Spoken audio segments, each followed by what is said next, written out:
Talk radio for the masses. Headline edition, July 8, 1947. The Army Air Forces has announced that a flying disc has been found and is now in the possession of the Army. If the game is rigged, change the game. Game changer. I occasionally think how quickly our differences worldwide would vanish if we were facing an alien threat from outside this world. This is Fade to Black with your host, Jimmy Church, on the Game Changer Radio Network. All right. Good evening, Fade to Black. How you doing? Starting off another great week, an amazing week here on Fade to Black. Today is Monday, January 22nd, 2024. Let's do this, man.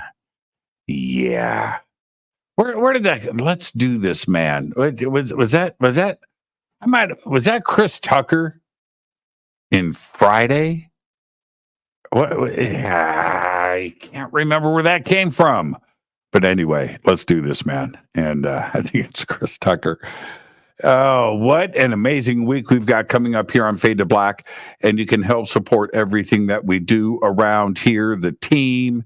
How many live shows do we do a week? Well, we do a minimum of 8 live shows a week. And that includes writers and producers and graphics and the web and social media, all of that stuff. Help support everything that we do by getting yourself a Fade to Black t-shirt. There's 2 shirts to get, right? So you got choices.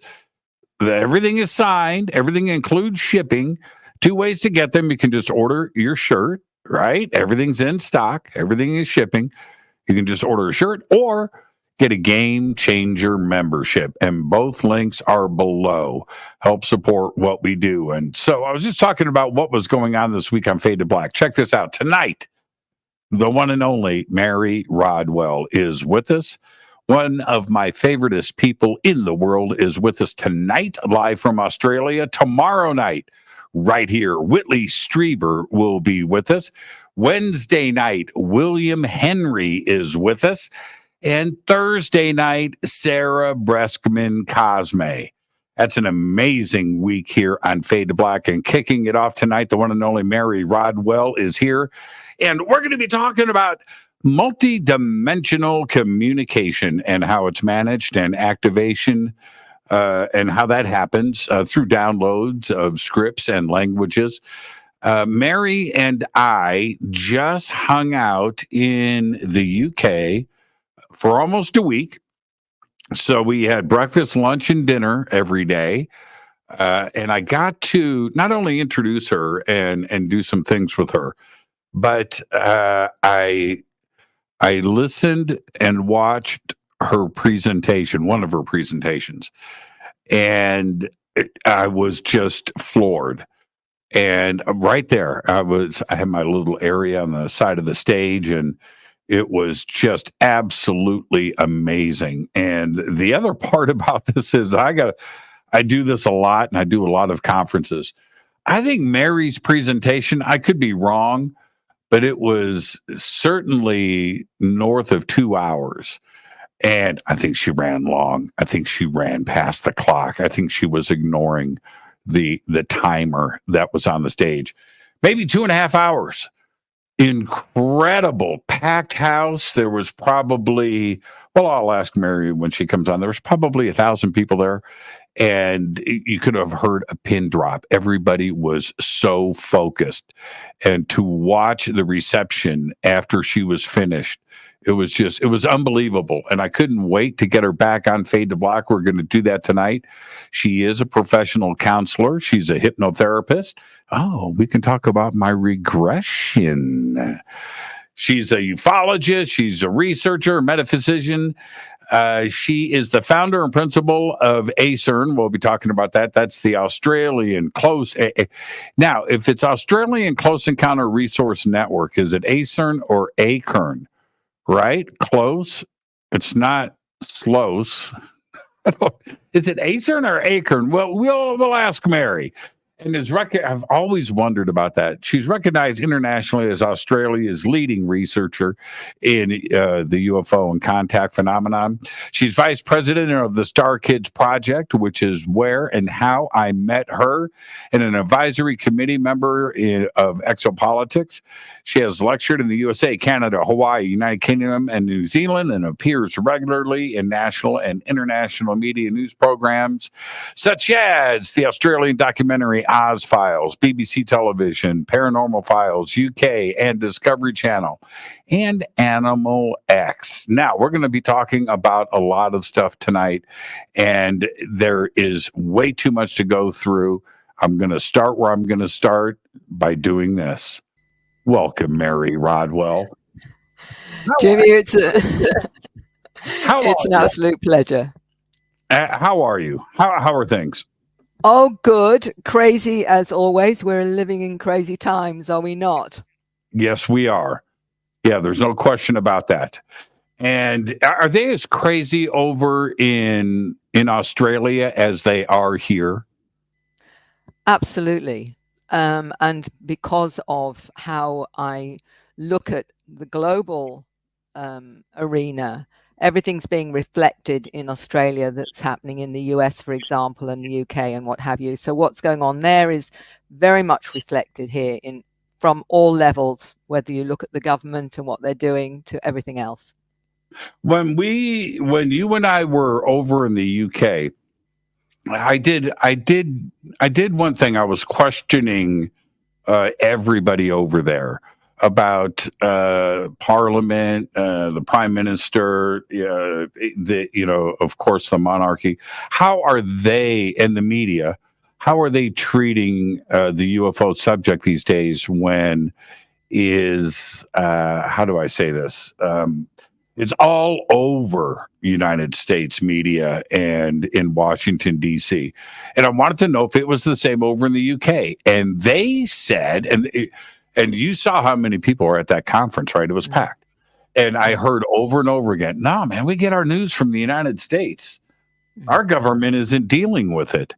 What's going on in Australia? Is the government commenting on this like our government is here in the United States? Not at all. The media is certainly more open than they've ever been, and I find that they're very much more respectful of your information and what have you. There's certainly a lot of the public interested now in this, and they're opening up, and I get calls literally every day or emails about people seeing things or wanting to discuss it.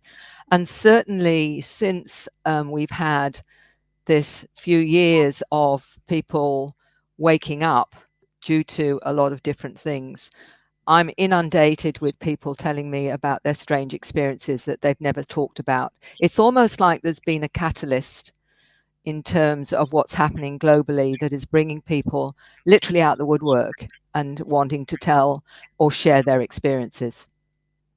Is it the same? How do I say this? Is it the same for you as it is the other contactees? In that, are you hearing that too as well from the people that you work with and research with and that reach out to you?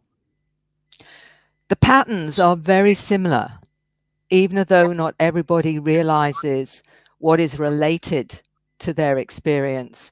And I have a special questionnaire that's a little bit more open than most, that calls on other aspects of this, what we would call the more, some would say the paranormal, supernormal, metaphysical, or whatever, which aren't always covered in the more nuts and bolts scenario, but are very relevant to this.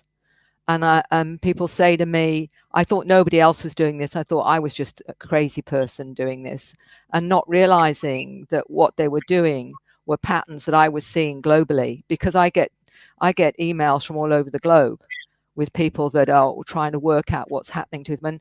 And Jimmy, the thing is that a lot of people don't know that other people are experiencing it. They think it's just them, and they just think they're a little bit crazy. And when I say, well, I'm hearing this all the time, and they're saying, why is it I don't hear about this? Because in many cultures, they don't understand it.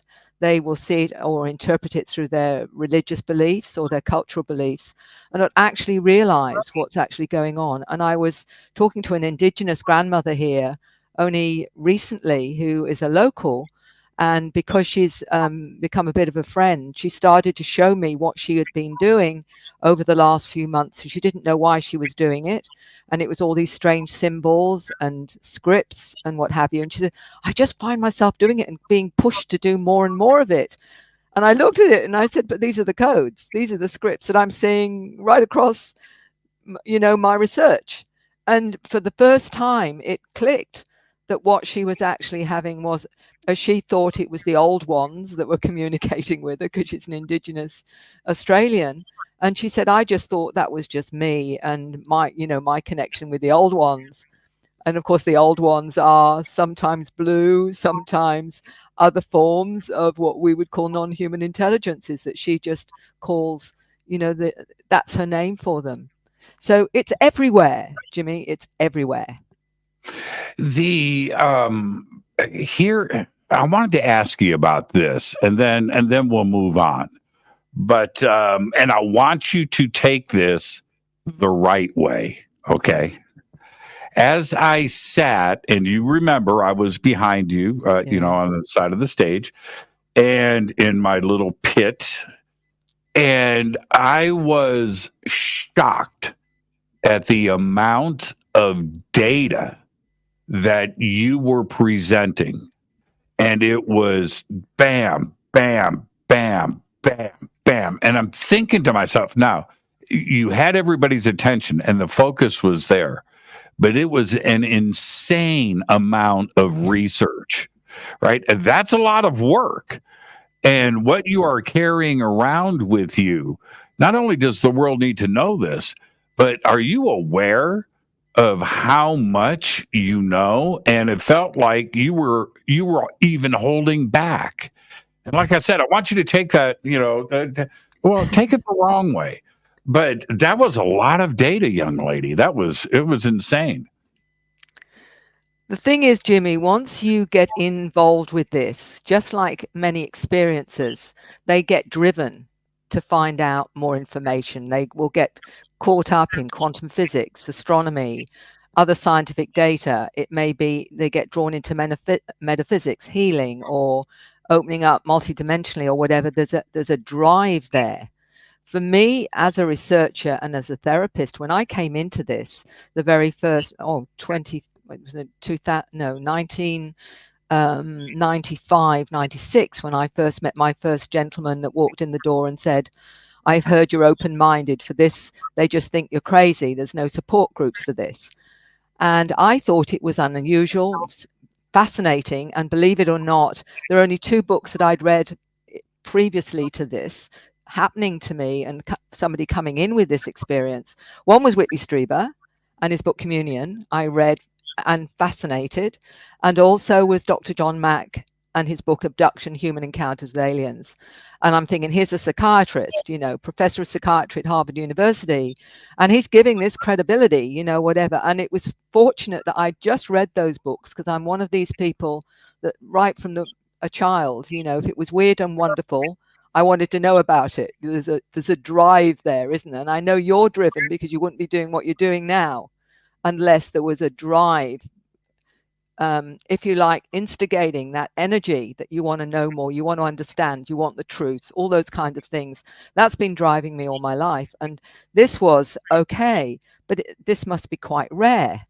Until, I started the first support group in Perth, 12 people turned up in the very first one that I started. And I'm thinking, hold on a minute, maybe this isn't so rare after all. And of course now, 3,500 more that I've worked with families and what have you, I know and I believe absolutely, in my opinion, this is global.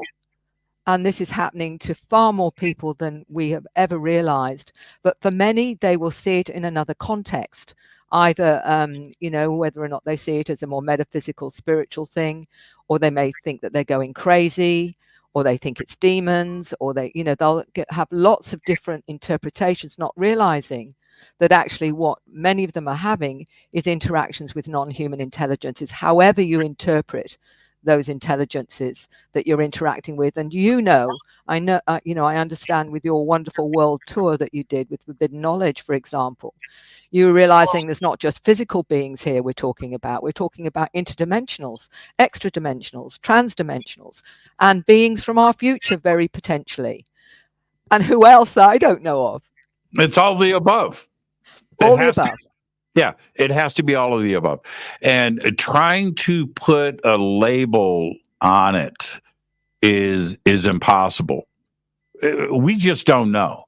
And trying to, here's an example. One of the things that frustrates me, Mary, and you're right, I've been gathering knowledge just like you have. I've been asking questions. I've been doing the interviews. I've been doing the work. And I have come away without any answers. You would think, right, that by now I would be, or you would be, right? We should be the dude and dudette. We should be the ones with the answers. But we're not. I have more questions now. Every question leads to 50 more questions. Yes. It doesn't lead to one answer.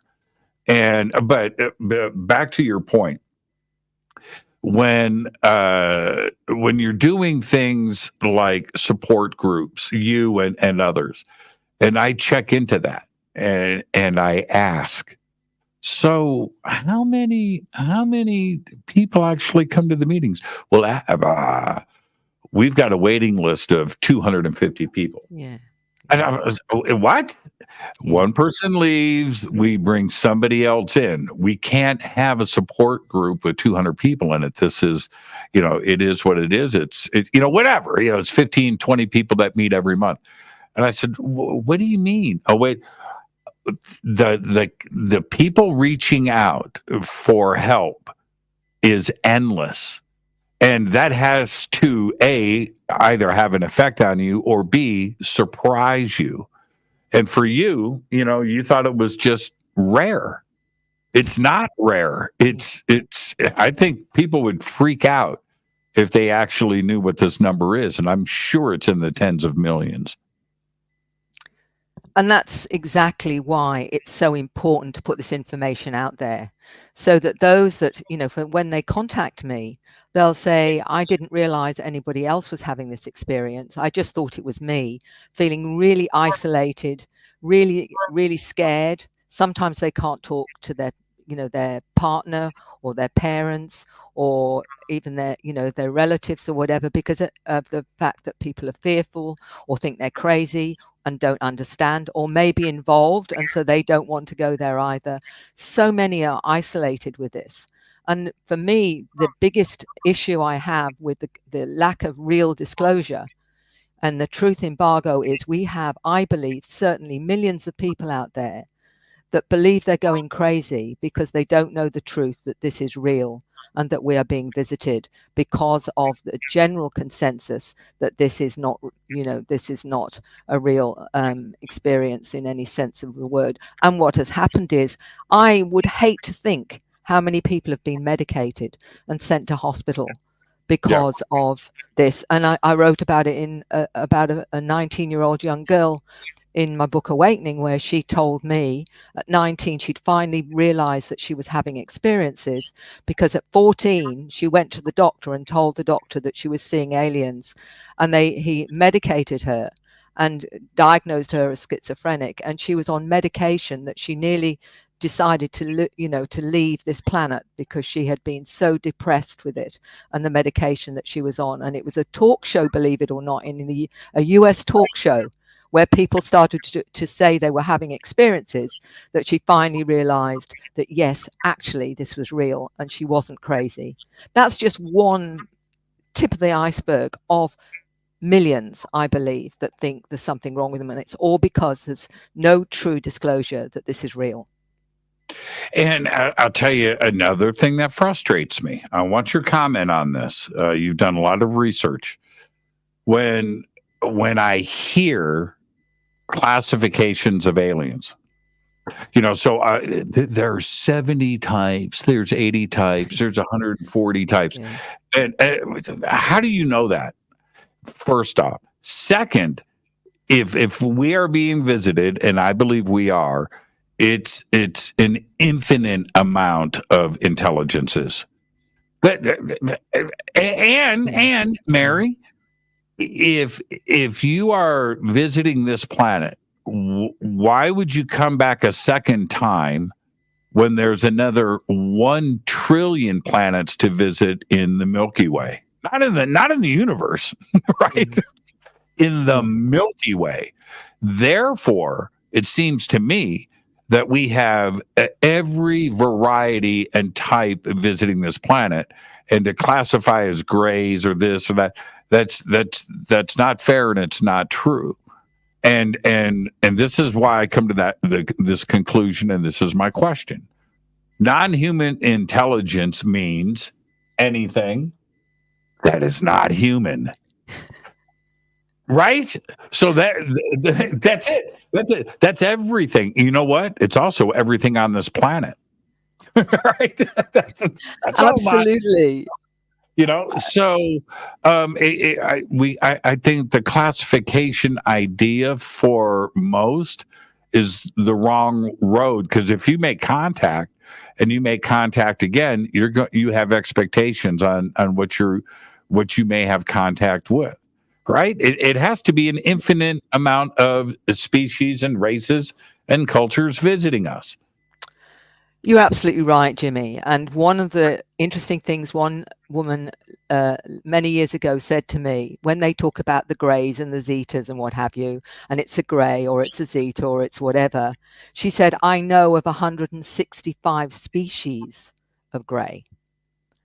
So there you've got that category of beings. There's a young lady that lives in Australia, her mother Elsa Dillon, talks about a whole family drawing the beings that they're seeing, all the daughters, and the eldest daughter, who's 17, has drawn, I think, 260 beings that she's interacting with. That's just one individual. That makes sense to me. Yeah. I'm with that. I'm all in.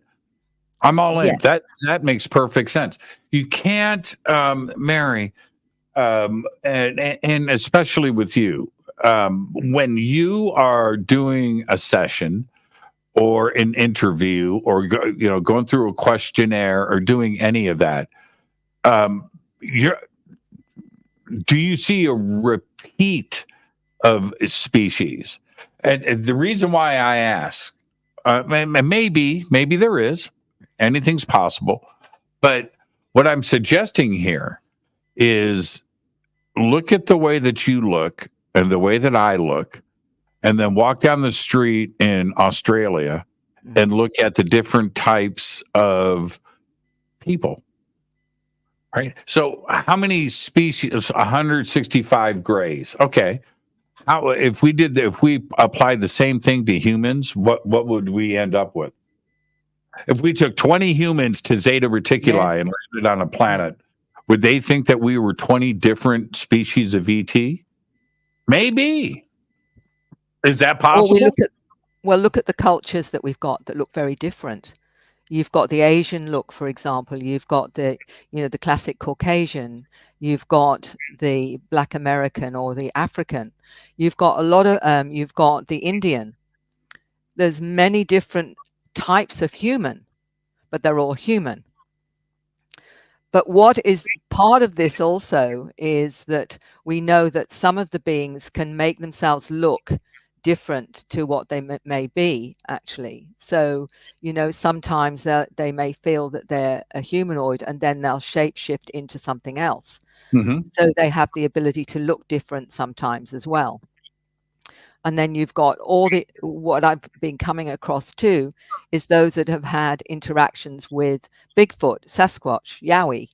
And actually some of them, and this takes it into the more metaphysical, one gentleman who has communication with a clan, Brian Bland, when I did a regression with him, he found out that 3 of his lifetimes he'd been a Sasquatch. So it wasn't just him having interactions with them here on this planet at this time, but actually in another past time, he was part of that form, that intelligence. If you want to go to the weird. That's not weird. The more some people will feel it is, you know, because that's what I'm finding is the past life connections to their mission on this planet today, and I'm coming across this more and more. Well, see that, but that's exactly where I think that not only this community is headed and your research, but the science itself is heading in that direction too, as well. And to hear the words multiverse, multidimensional, extra dimensions, parallel worlds, entanglement, that's hard science. That's physics. That's the current research. Well, you know what? You've been talking about that for almost 30 years. So yeah, and when we think about this, whether we use words like spirit or ghosts or ET or Bigfoot, right? I swear we may just be talking about the same thing that is covered throughout the universe, and that is a multidimensional, interdimensional aspect to a world that we have no idea exists right now.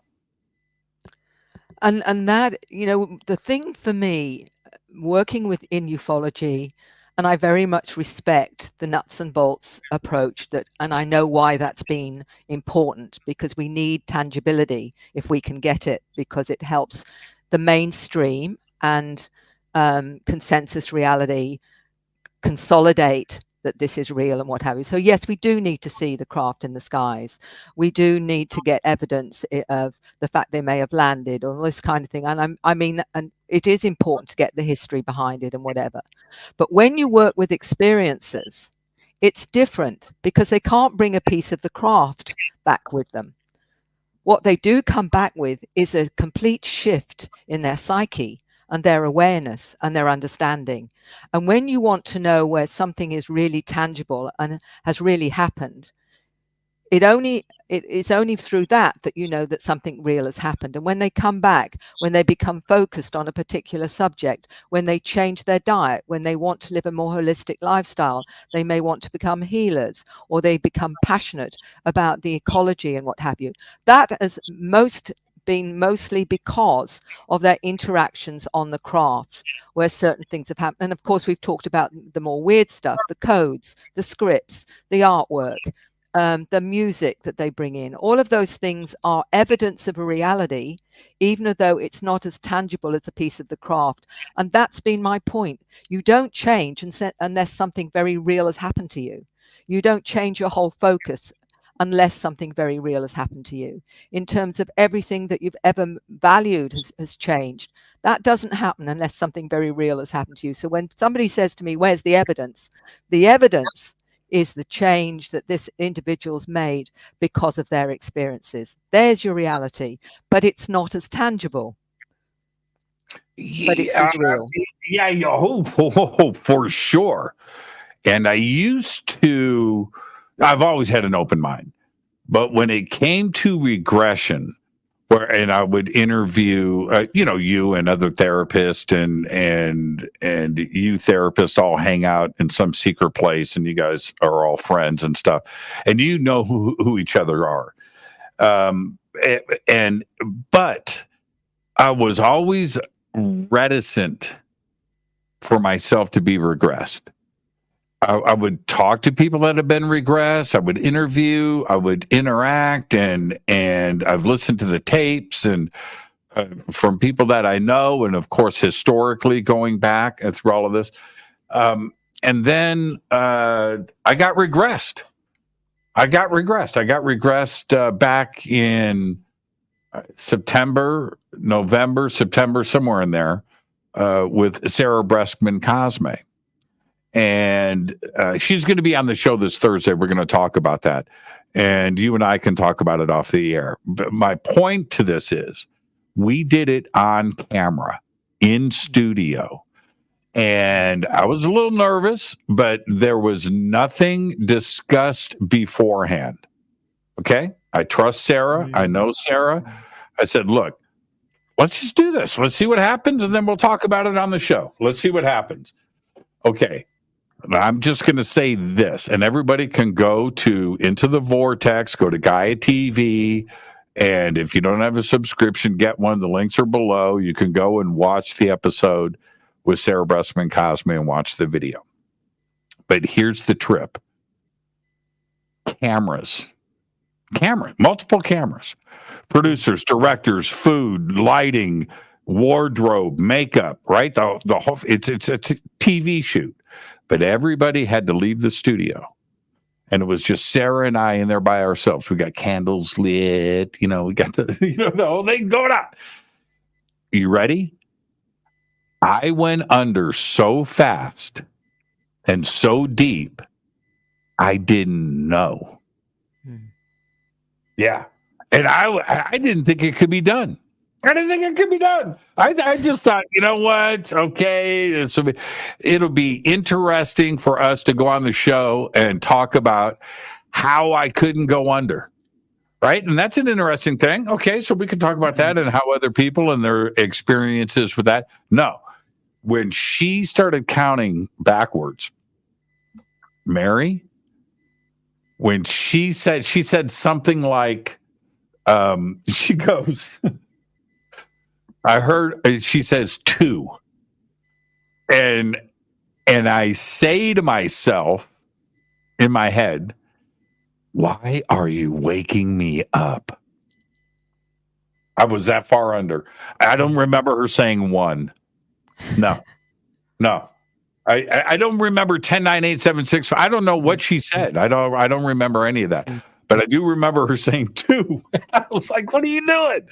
This is cool. Why are you bringing me out of this? Don't bring me out. And that was the last thing I remember.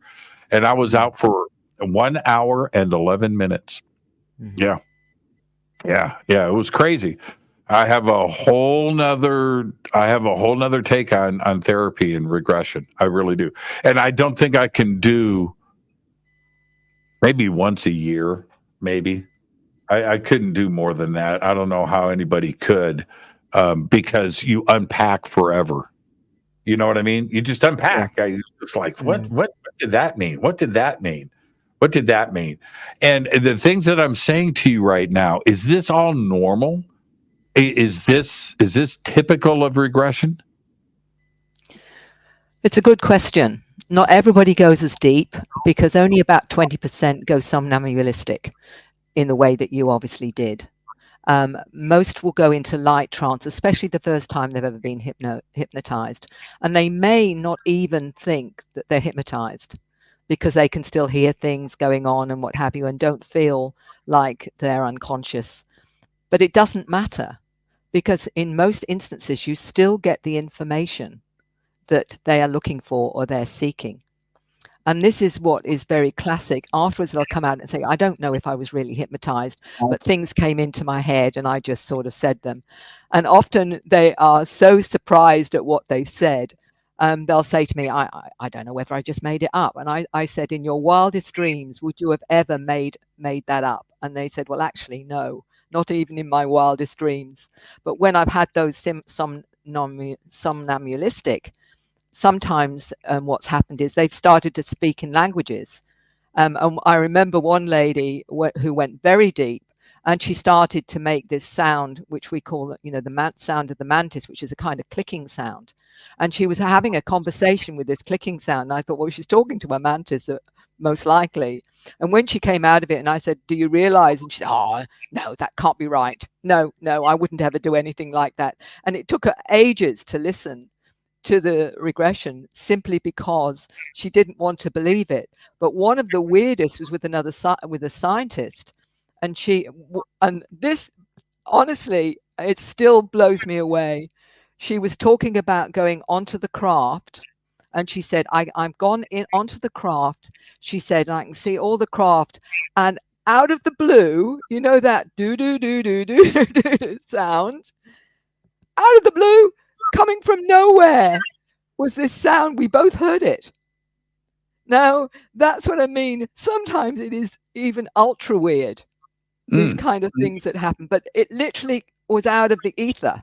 This do-do-do-do as she's going into the craft. I mean, like somebody prepared it. Somebody was having a joke on us or whatever. So I've had some really, really weird things happen when I've done regressions, as well as the standard where they find themselves and had missing time, find themselves up on a craft, find that they're interacting with different beings or whatever. And one of the ladies that I spoke to that had missing time many years ago when she was traveling up the eastern side of Australia in the desert, and she'd wondered why all her family was scientists and she was the only one that was interested in the ecology. And it was because during this missing time, she finally found out 25 years later that she'd been up on a craft and the beings were showing her how that she had to take care of the ecology, and it was mantis beings. And that was why she'd been so driven to go into ecology rather than into science with the rest of her siblings. So these are the kinds of profound things that happen when people finally get the courage to find out or get some answers, which they may have waited till they're 50 or 60 years old. Yeah, like me. And I know, and my audience knows, the world knows how I speak. They know every word of my vocabulary. If I pull out a new word, people write it down. Jimmy said a new word today. Jimmy said a new word. They know. And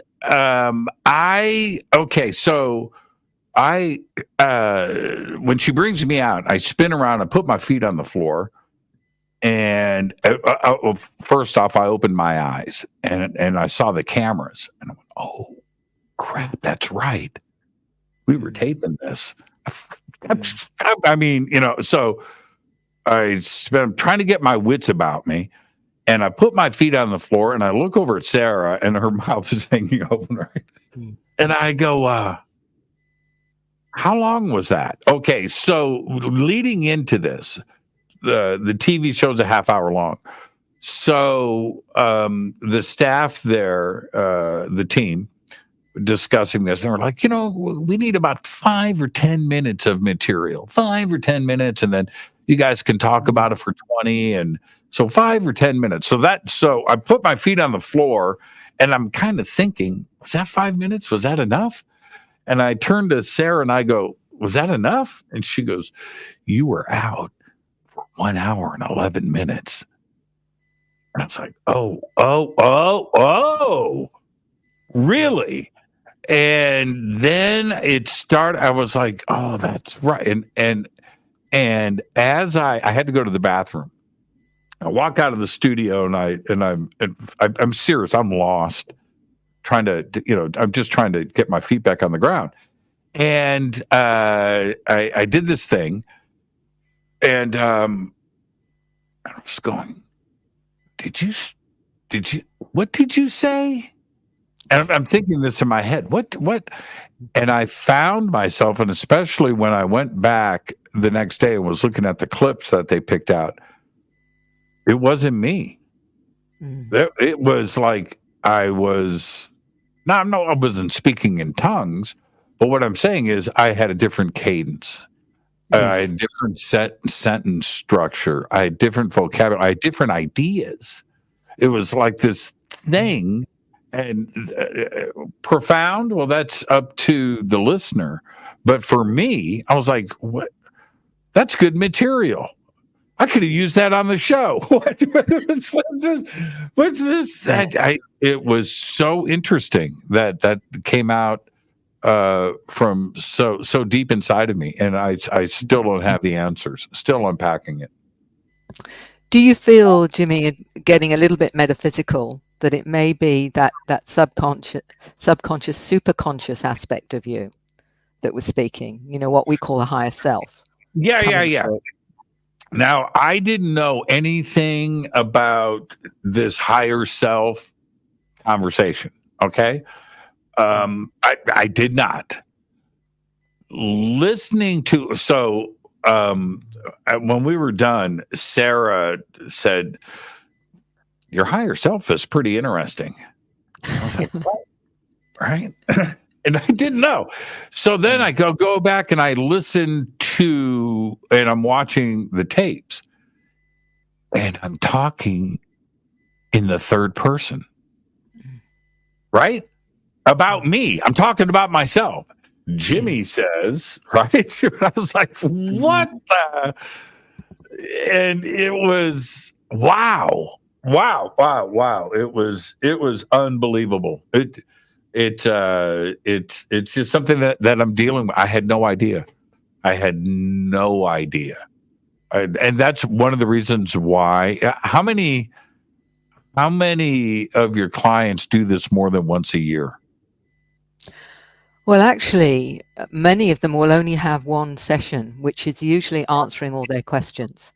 So, occasionally, if someone wants to go into more depth, you might do another one.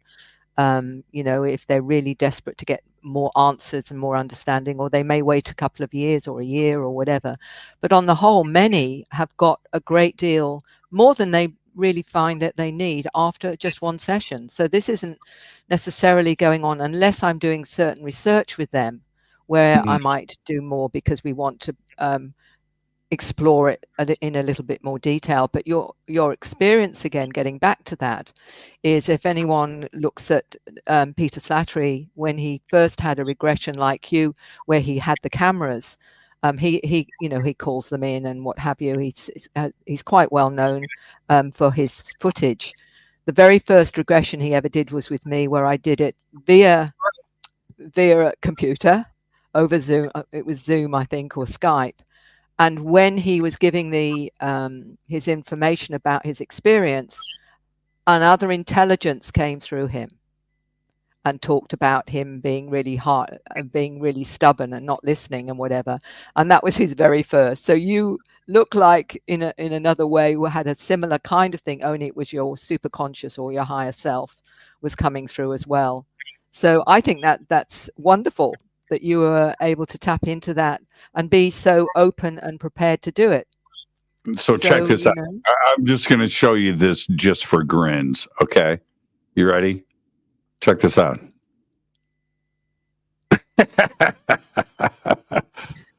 There it is, going down right there. And it really happened. Now, I wanted to ask you this. And you, if you don't have access to this episode, not this episode, but the one that I just showed you, you have Gaia. I don't. I see little clips from Gaia, and I saw a little clip of yours, but I haven't seen the whole regression. Okay, I'll send it to you. I would love to hear your comments on it. For you, once that first client walked through the door, I understand, you had read John Mack and Whitley, but before that, what was your experiences, and then after that? Because do you feel that once you have opened your eyes, right, to the world, then it's easier to see and feel? What were your experiences like before, or did you have any at all? Well, let's put it into context. When I was a nurse and I was a midwife about 40-something years ago, if you'd said to me, Mary, one day you're going to be traveling the world talking about aliens, I'd have probably sent you to the nearest psychiatrist. But from that time, I was always interested, as I say, in what I call the weird and the wonderful. If it was unusual, I will usually have a book on it. I got very interested in past lives. And when I migrated to Australia, I was doing a lot of counseling with people in hospice who were dying and wanting and opening up and having strange experiences because of the fact that they were either grieving somebody who they loved and was having some unusual, sometimes supernatural things when they'd lost someone very profound for them. So I was opening up to a lot of things, I suppose is the best thing I can say to you. And I will admit to you that I got invited to join a group. Two of them were psychologists, so I felt like if I'm going around the bend, then I'm in good company. One was a hospital nursing sister. one was a naturopath, and there was another trance medium. And basically, that's when I finally opened up, because I suddenly realized that Mary wasn't as normal as she thought she was, in terms of what is normal. And I found that I was able to tap into a lot of things that I had no idea previously to that, other than, you put it down to intuition, coincidence, sensing things, having just knowing things, which now I realize are all part of our multidimensional nature anyway. We all have that. But I found out that everyone has the capacity to do exactly that, and that is tap into the multidimensional reality, including the intelligences. That you don't have to be gifted, as they call it. It just means you've got to be ready and prepared to open up and not be afraid of it. So that's like saying you have to have special abilities to use a cell phone. Yeah. To communicate. No, we're born with it. We just have to learn how to use it. Yeah. And what I discovered in those 3 years of training is that I was able to do all the things that I thought were very special with only certain people, and that we all have the ability to do it. What I did then was show other people how to do it.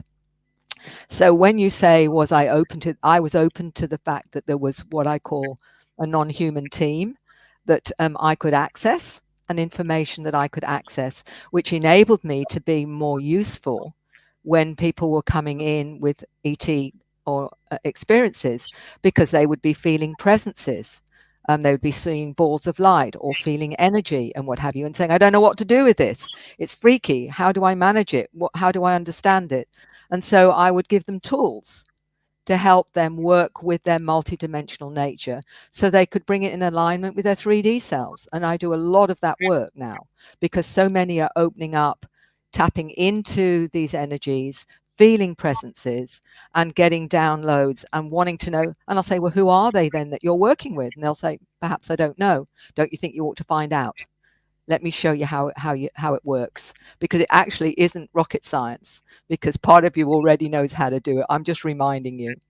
And that's how I will work with a lot of people who want to find answers, not just through regression, but through their own awareness and their own multidimensional connection to what is everything, consciousness. And the definition, when we use these words, because I love it, multidimensional communication. All right. What on God's green earth does that even mean? Right. So help us understand. What are we talking about? We're talking about the awareness we all are born with that is denied by, at the moment, still psychology, psychiatry, because as soon as you say, because one of the favorite questions is, are you hearing voices, or do you get, or do you think that you're communicating with something other than, your own self or whatever, immediately it's considered dodgy, that there's something wrong with you or whatever. But actually, as you open up multidimensionally, in other words, when you open up to your sensing, your feeling, your intuition, your knowing, the fact that sometimes you just have things in your head that are there where you don't know where they come from, but they suddenly, when you're relaxed, just like Einstein did, and many of these other wonderful geniuses would say, they go into an altered state and things would just pop into their head and what have you. All you're doing is the same thing when you meditate. You're actually allowing yourself to open up your, if you like, your portal to information that is available to you, either from your superconscious self or your higher self, or whatever you want to call that wise part of you, or the intelligences that are working with you, that have come in to work with you in this life to help you understand more of the matrix, more of the hologram that we're living in, so that with that and that, you can then balance your 3D self with your multidimensional self in harmony. Because most of the time, our 3D self, we don't understand why things happen. But when we tap into the other part of us through meditation or through openness to that link, we then can start making sense of the 3D stuff, because you don't otherwise, because you cut yourself in half. The part of you that gives you the answers, you don't acknowledge, you don't listen to, because, oh, it's you making it up. Oh, you're getting carried away. Oh, what's intuition anyway? You think you're psychic, do you? So you must be weird and wonderful. All those things actually program us out of acknowledging our multidimensional self that knows things, that senses things, that feels things. But we don't talk about it because it's not okay, is it? In our 3D world, it's not normal to do this, when in fact it's the most normal thing we should be doing, that we're programmed out of it from birth through all science, education, religion, all those things that say it's not safe, you're going to go crazy and whatever. And in fact, you're going crazy because you're denying a part of you that's giving you the answers to help you understand what is really going on. So it's actually the opposite to all of that. Musicians, Yeah, athletes, yeah, artists, exactly. writers, poets, those that go into the zone, right? And you don't know it, but you're actually meditating, right? That you're going into the zone. I recently, I don't want to, I'm not bringing this up because, but when you're writing, like an athlete, when you're running, for me, or riding a bike, for me, it's riding a motorcycle, right? And so when you are alone in your own head on a long stretch of road for 30 minutes, you're meditating. Yes. Right? You're tapping in. And so many don't get to experience that. But musicians will talk about that. Writers will talk about going into the zone. Athletes, when they run a marathon, somebody runs a marathon for 3 hours, 2.5 hours. You don't think they're in the zone? You don't think they're meditating? You don't think they're communicating to their higher self? That's exactly what's going on. And I think that we all should stop and listen to people that have these experiences, because they are able to do that. They are able to tap in, and we all can learn how to do it. I think one of the most important things when somebody has experiences is to honor and validate that experience with them, because it's their experience, it's their reality. Just because it isn't yours doesn't make it invalid. It's just that it's not your experience. When I was nursing and perhaps looking after 2 people that had an appendectomy, either one would have a different experience of that appendectomy, even though they're having the same experience. Do you say one's real and one's not real? No, you don't. And it's the same with this. Every single experience they're having, perhaps with non-human intelligence, it's going to be slightly different because of their own perceptions, their own reality lens, their own beliefs will color that. For example, if someone's very religious, and they will say, well, I'm seeing an angel. Whereas if they're not religious, they'll say, oh, I'm seeing a light being, for example. It's often the same. But it's, or again, a ghost, yeah, or exactly. exactly. I find this so fascinating that not only can we have this conversation right now, but there are religion is kind of the right way to put it, but atheist is also the right way to put it. It's kind of weird, right?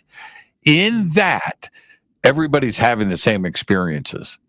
It's how you want to do this interpretation, but you cannot dismiss angels any more than you can dismiss a haunted hospital.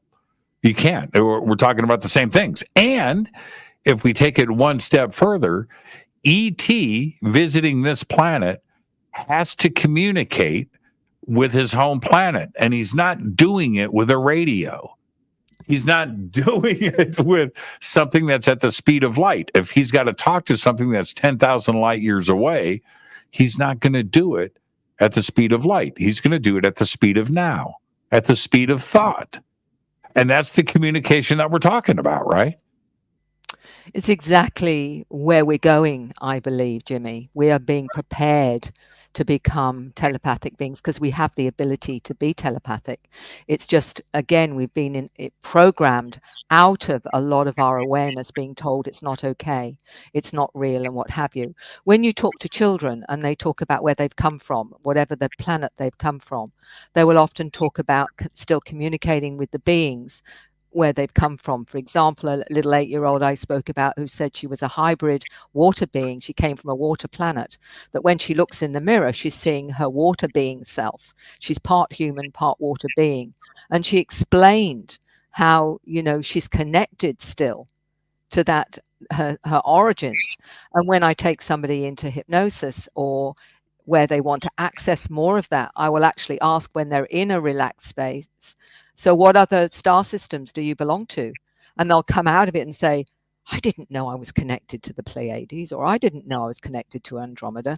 That came from their higher self or their superconscious, because I asked the question where they hadn't got the critical, analytical, logical mind saying, you can't say that. You're not allowed to say that. That's not okay. And their superconscious saying, well, actually, you need to know this. This is your connection to that origin. Is it ACERN or ACERN? ACERN. I knew it. And I'll tell you a little weird story with that. Was when I started the whole organization, I sort of said to the team, as I call them, what am I going to call this organization? And within a few minutes, I got exactly that. And I got exactly help with the free organization as well, although I don't know if Ray will ever tell you that. He said to me, I want to call it this, this, and this, Mary. I said, leave it with me. Within 10-15 minutes, we got the name it was to be called. You see, all you've got to do is open up and ask. And these kind of things just happen to come in. Call it what you like. Coincidence, synchronicity, but it works. And now, is there... you can say it out loud. Is there... You're talking, maybe it's in a group, maybe it's private, and you're listening to somebody tell you about their experience. Do you ever go, no, didn't happen? Right? Do they say something where then you realize that maybe this person has something else that they need to deal with and it's not ET? Yes, and it happens fairly rarely. But there have been times where someone has got some intelligence that isn't helpful, that is definitely affecting them in a negative way. Mm-hmm. And because I've been fortunate enough with my training, let's put it like that, to recognize what is of the highest frequency of whatever you want to give that name, I will know the difference, and I can tell the difference. And usually I tell those individuals to shut down. Because they are not pulling in the right. It's just, what I say to people, it's like when you go to your front door, what is it in you that with some people you'll invite them in for a cup of tea, and for somebody else you think, no, I think I'm going to keep the door closed on you. There's a knowing and a sensing that something feels right and feels okay. And when we listen to that and we resonate to that and that truth within ourselves, you can't go far wrong. But you do find some people have become not well, and I mean that in the sense that they've lost balance in terms of their mental state and psychological state. So then it's not a good idea to open up until you've got your balance back and your stability back before you start opening up to these other intelligences. And it doesn't happen very often, but there's been a handful of people I've said to them, you need to get well before you start opening yourself up to other things. I think that we should all, not all the time, but we should all, when there's a moment that you need to go with your common sense and your gut and your heart, at least consider it. Always. Don't dismiss it. Right? Go. No. What's really going on here? And when that happens, usually your common sense is right. And you do the opposite. And every time you're like, man, I should have done it. I should have listened to myself. Yeah, that's right. It's a really strange thing. So yeah, I think we should all at least consider it. And you might be better off. I know I would be better off if I just listened to myself more often and act upon it. And now we're going to head to a commercial break, and we'll set this up for when we come back. What about yourself and your contact experiences? Is this something that you initiate, or does it happen when you least expect it? It can be both. Because when I'm connecting to what I call my non-human team, for want of a better word, sometimes they need me to connect to something, and I will get what I call this energy buzz or whatever. And if it's really important, I'll look down and probably see 11:11 on the clock, or 22:22. They're saying it's important. So there'll be another way they'll tell me it's important. And other times, if I want information because I'm working with somebody, and there's information needed to help that person in their experience, then I will get information just come to me. And it's just like I'm talking to you. There's no trance there. There's none of that. It's just, I need to understand this, please. And you will never know that it's happening, because there's no need to tell you, because it's as normal as I'm talking to you. It happens even at conferences, when you see somebody giving a presentation, sometimes they're getting a bit of help. And nobody in the audience will have any idea that you've added something that needed to be added, because they've known in the audience that's relevant. So it sort of happens like that. Now, does the room get a little crowded? The head, right? If you have the ability, right? So here you are, Mary. You and I are in the UK, and we have 1,000 friends in front of us, right? No joke, right? That was a big thing. But if I have the ability to do that and listen to 1,000 people's thoughts, that's a little crowded. I think the room gets a little crowded. How do we separate that? How would ET separate that? That's the other thing. I know they have the ability to do it, but if you need to communicate and entangle with another brain in Zeta Reticuli, there is a lot of brains between here and there, like trillions. How do you navigate that? It's frequency. Everyone has a unique frequency. So it's like you're tuning into your frequency to whoever it is that's interacting with you.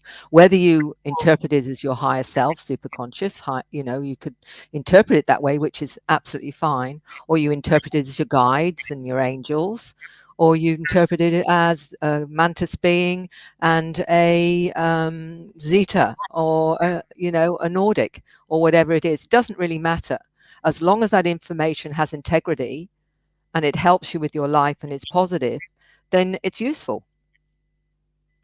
I'm kind of making a joke here, but it seems like we need a galactic phone book. Look, their frequency is, okay, I'm dialing in now, right? And I often think about that. Or are you projecting a beacon? Right? Or you know what I mean? You're projecting out. Yes. I'm over here. I'm over here on this planet. I'm in this galaxy. And yeah, I guess that would be frequency. It would, wow. There's got to be a way to do that. The universe is a crowded place. Everyone has a unique frequency, and what's tapped to that frequency is your higher intelligence plus the beings that support you, whether, as I say, you see them as guides, teachers, avatars, whatever name you want to give them, gurus or whatever, that are tapped into your frequency and work with you. And everyone has a unique little family that does that. And they know when you need help, or they want to give you information, especially if you're in a receptive space. But it's your intent that creates that frequency as well. So the higher the intent, the higher the frequency of the beings that you contact. It's like anything, whatever grade of information you want. If you're looking at something on YouTube, what kind of frequency is that against maybe something to do with a higher spiritual teaching? there's a completely different intent and a different frequency. It's just knowing the frequency that you need to put out of the highest intent. That's what you're going to get back, because that's how it works, or at least that's how I understand it works. So this question just popped up in the chat. Frequency isn't there only a finite amount of frequency? No, it's infinite. How big or small is infinite? Well, it's infinite. As soon as you get to the end of the number, add another number. Right? That's all you got to do. Yeah. And it goes in both directions. It goes in both directions. Everything you can divide by 2 forever. Forever.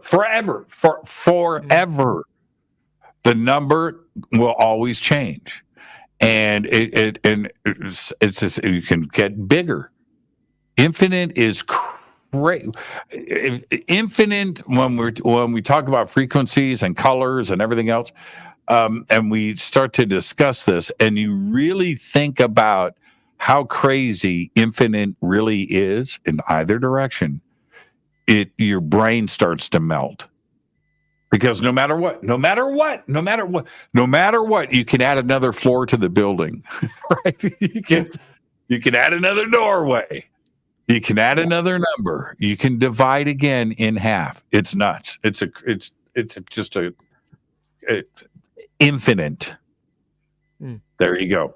Let's take our break right here. Mary, stay right there. Our guest tonight, Mary Rodwell. Tonight, we're talking about multidimensional communication. We'll be right back.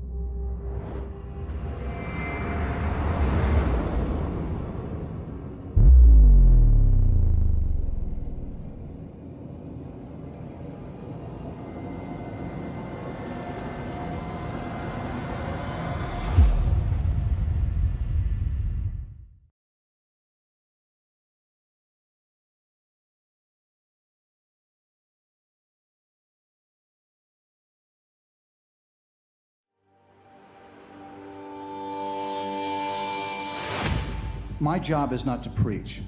My job is to take you on this journey. In a state of passion, nothing negative can happen. That it's the moons of those planets that would have life. Sometimes I see, these energies also in your field. It is our passion and our pleasure.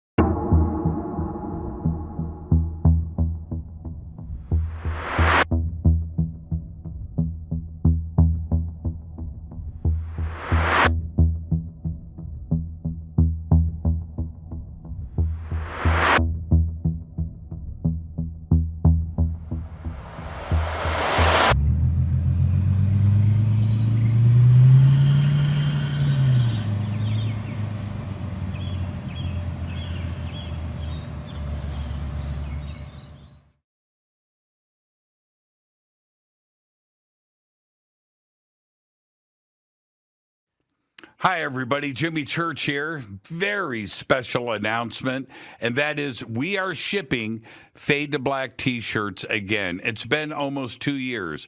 We did a full upgrade to the website, so you can head over to jimmychurchradio.com.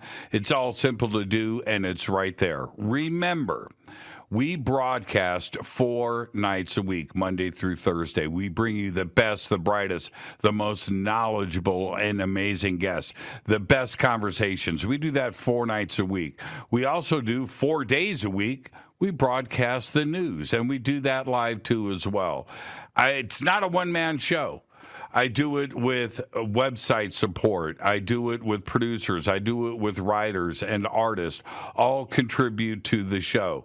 The best way to help support what we do here is with the Fade to Black t-shirt. And you can get your Fade to Black t-shirt one of 2 ways. First, Go to jimmychurchradio.com, order a shirt. It's really that simple. You're going to get a tracking number, it's going to get shipped, and it's going to get autographed. The second way to get a shirt is with a Game Changer membership. Now, the Game Changer membership not only includes a free t-shirt, but you get a private email to me. You get unlimited commercial-free downloads. You have full access to the website, and everything includes free shipping, and everything is autographed. So help support the show. Get your Fade to Black t-shirt today. The links are below. You can just go to jimmychurchradio.com, and it's right on the website. So there you go. I'm Jimmy Church, Fade to Black. I'm so excited that I just have one thing to say. Go Beckley Teppy.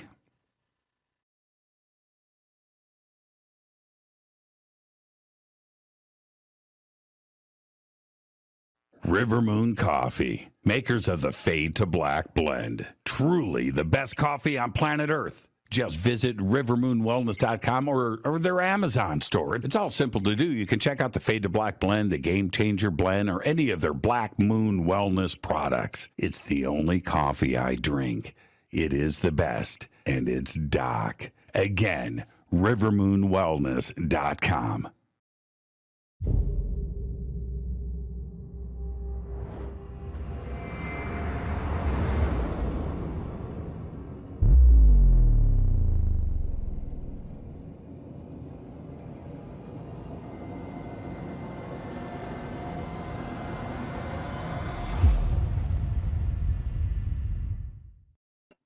All right. Welcome back. Fade to Black. I'm your host, Jimmy Church.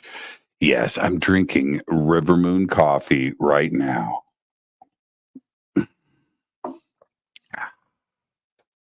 River Moon coffee. The links are below. Wow, I sound just like the commercial. Tonight, Mary Rodwell is with us, and we are talking about multidimensional communication. And I will say this really quick before I bring Mary back on to the moderators and the chat. The chat shall stay under control. The subject is multidimensional communication. Mary, sometimes the chat, it's just weird. You know what I miss?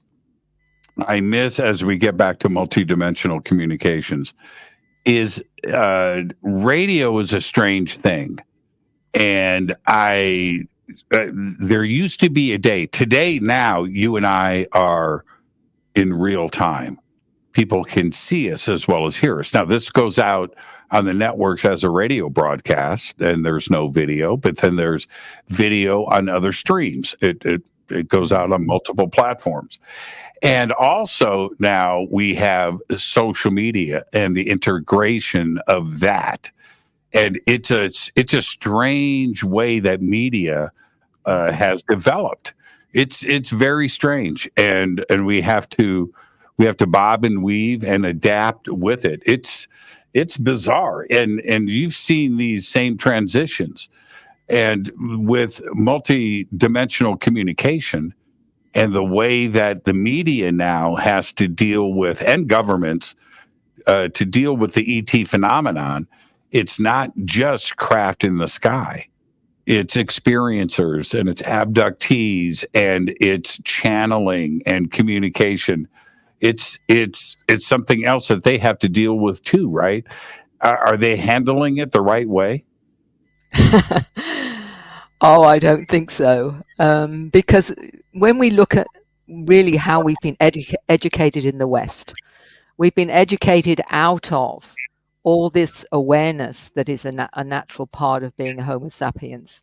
We have this awareness that we should be using, but we're told right from a child, either through, as I say, science, education, religion, or whatever, that it's not okay to trust what these kinds of abilities, this awareness. The numbers of people that I've spoken to that said they would often see spirits as a child, or they would have communication with different beings, and it was like this indigenous grandmother I spoke to recently, she said as a child she was seeing the old ones, as well as seeing when one of her family members died, and was seeing their spirits and what have you. But when she told her parents, because they were brought up in a conventional religion, they're saying, you don't do that, it's dangerous, stop talking about it, you're not allowed to, is there something wrong with that?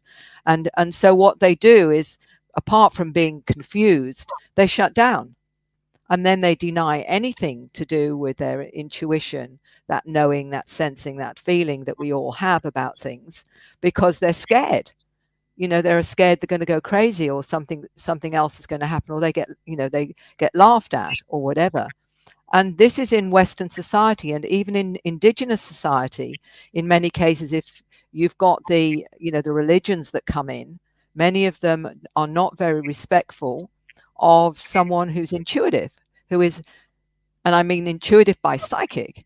What do I mean by that? I mean able to access other frequencies, other realities that are missing from our, the way that our visual spectrum is very limited, when in fact they can see far more of the visual spectrum than the average that we're told is actually real. It's only now we're starting to understand that.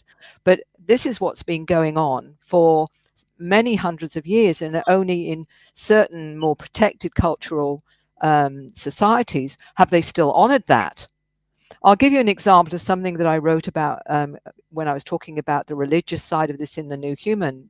My second book was a young man in India, a young adult, said to me, Mary, I know I'm a star seed. I know I'm a star kid. But he said, I live in a society, he said, my countrymen have got at least 100 gods. And they believe these gods are, they're gods. But he says, I know they're not gods. I know they're extraterrestrials. But they all worship them. How do I tell my family that they're not gods, that they're extraterrestrials? How do I do that? They won't understand. They'll just think there's something wrong with me. And, one of the things that I've come across is some belief systems have been so detrimental to the youngster that's tapping into their origins. There's a young man that lived in Australia that told me his parents had a very strict Orthodox Christian background. And he said, but I know I'm a star seed, but I can't tell them that because they think I believe what they believe, but I don't believe that because I know what I am. And this young man said, I've even considered suicide because I don't want to disappoint them. So this is how toxic it can get by having to deny your awareness, your knowing, your sensing, all these abilities, which are all us tapping into our multiverse. For example, people say to me, well, how do I know that that's accurate? And I'll say, have you ever been looking at certain countries and thinking that one is more important to me than going to visit than another one? I said, what is that drives you maybe to somewhere like Russia rather than India or whatever? I said, it's often because there's another part of you saying you're connected on some level to that other country, maybe in a past life. And that's why you're drawn to it. They're indicators of our multidimensional self giving us information, but do we listen to it? Well, maybe we do when we open up and realize that actually it's telling us something. But for many, they'll just dismiss it and say, oh, it's just me being silly, imagining it and all the rest of it. Not if it's coming to you in that way. So we're always, all the time we're tapping into our multidimensional selves and that knowing, sensing and feeling. It's about whether we listen to it, whether or not we choose to listen to it. If we choose to listen to it, we just expand even more. But it's up to us to start the process and acknowledge the process. Like when you said, you've got this knowing about something and that sort of sense of something. When you listen to it, it works. And when you don't listen, you are sorry that you didn't listen. It's all multidimensional. It's all us accessing more of that other part of ourselves that is tapping into the matrix, tapping into the hologram, tapping into our knowing part of who we are. And what is also interesting, the science behind it is there's some wonderful science that indicates that we've got holographic DNA, that each one is a portal that allows us to access time and space and what they call the Akashic records. And that's why we are able to do that, because we are holographic in nature as well in terms of our DNA. And the Russian researchers indicated that we are literally portals ourselves. One of the interesting things was a little boy, I think he was 7, explaining how he goes to other planets. And he described that he just needed to know their mathematical number. And I said, what does that mean? He said, well, it's a frequency. He said, so I can access that particular planet by knowing that mathematical frequency. He said, and I access it through the runes, which are the runes are another way of accessing more of your knowing and sensing, like, certain cards can do that as a tool to accessing more information. Ultimately, you don't need any of that, because once you start really listening to what you're getting, and it's always the first thing that you're getting. When people say, well, how do I know it's not my imagination? And this is the same with hypnosis. How you know is because it's instant. When you put out that frequency, it's coming back instantly. Whereas if you have to think about it and create it, then it's not the same thing at all. And that's when you know that's just you creating something that fits what you want it to fit to. So when you're tapping into your multidimensional self and you're putting out a question or a frequency about something or other, what comes back instantly is the answer or your communication. It is instant. It's before you have a chance to think about it. And it's hard, but it's easy. It's hard because you have to shut down left brain. It's easy because you don't have to think, because it comes in before thought. And that's the difference between left brain and right brain in the way I understand it. One is that you are editing and creating something with your left brain. Your right brain, you don't even have a chance to create it because it's there. It's already in your head as the thought goes out. Before you have a chance to create anything or imagine anything, it's already in your head. And that's the communication. When somebody is getting that communication and they're letting their left brain in, which starts editing it, then you're coloring that, and you can tell the difference. Somebody channeling, for example, when it's a really clear channel, because it comes in absolutely fast and furious, so quickly they can't even think. When you see somebody stumbling over it or taking a little bit too long, often that means that they're letting their left brain in to sort of move it around to make it maybe more acceptable to them in some way or another. It's actually really clear once you've done it yourself. And I used to bring in information really fast, so fast I couldn't think it. And I remember thinking, this could be a load of rubbish and everyone's going to think I'm crazy. But actually, it always made sense. And that's how I knew it wasn't me, because I couldn't think that fast. And that's how it works. Does that make sense? It does, because my mom, I was so fascinated with it. When I was a little kid, I'm going to pull a number out and say 7 years old. I'm 7, like right in there, 7 years old. And my mom, bless her heart, she's not with us anymore. She was into all these things, but she used to do automatic writing. I didn't know what that was. And so when it was bedtime, right? Okay, us kids are going to bed. My mom would sit down at the dining room table with a ream of paper. It happened so many. Anyway, so the pad, she would, put the pad of paper there. She would get her pen out, and I watched her. She would look at the ceiling and write.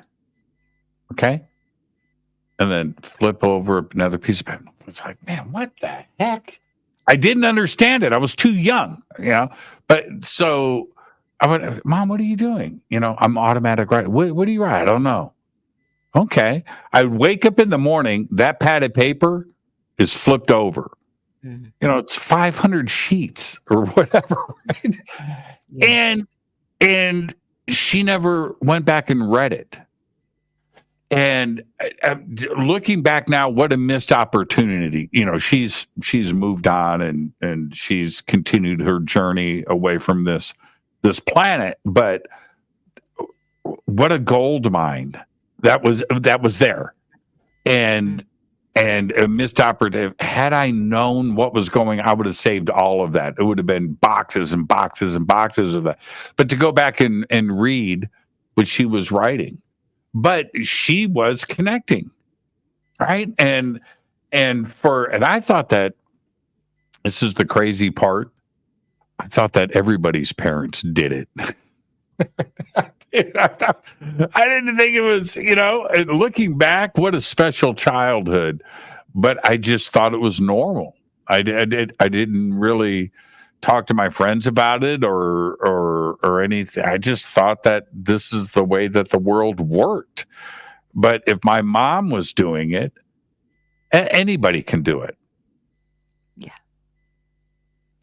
I asked my mom, this is okay, so I'm 60. So let's say that was 55 years ago. Okay, that's a long time ago. So I'm doing my thing, fade to black, coast to coast, my TV shows. I'm doing my thing, and I'm talking to my mom. This is right before she passed. I said, "Mom, I want to bring you on the show." She goes, "Why?" I said, "Let's just talk about your journey. Eric Von Daniken, Edgar Casey, the Ouija boards, the automatic writing." She goes, "I found Jesus. That was another life." I said, "But Mom, you're part of my journey. You're the reason why I do." "Yeah, I know. And I'm proud of you and everything, but no, that was then and this is now." How interesting of an answer from her, isn't it? To think that she was so that was her thing. It was a bizarre thing for me to witness, and I wouldn't be talking to you right now if it wasn't for my mom reading Eric Von Daniken or Edgar Casey or the automatic writing, and her showing me that the world is a bit different. But I didn't have. I'm bringing all of this up because of the star seeds and the work that you've done with children. In that, I didn't have those experiences, I don't think, really, as a child. I never had an invisible friend. I don't remember talking starseed language, or maybe I did. I don't know, but I don't remember any of that. Today, kids, their DNA is different than when you and I were growing up. What do you think has initiated these changes, and for children today to talk about other planets and past lives and reincarnation? First of all, Jimmy, I'd like to say that I think that you may have had more than you realize as a child, that you just don't remember it. And one of the things you can do in hypnosis is ask the superconscious that if you've ever had any experiences with these intelligences on the craft or whatever, to take you to that experience. So you can actually ask for the origin. If in fact it's relevant to you, you can ask that. But that's an aside.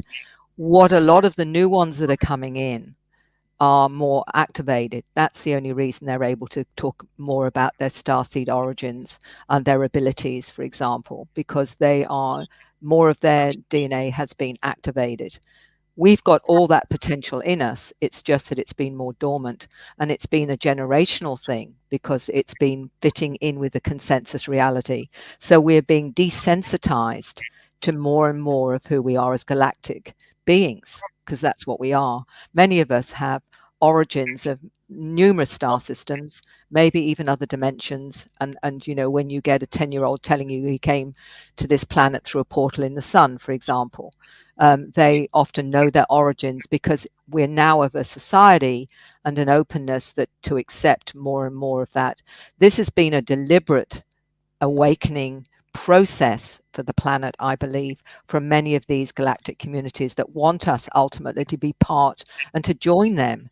And that's why we're being assisted to become more telepathic, because we have the ability to be telepathic. We've just not actually learnt to trust it yet.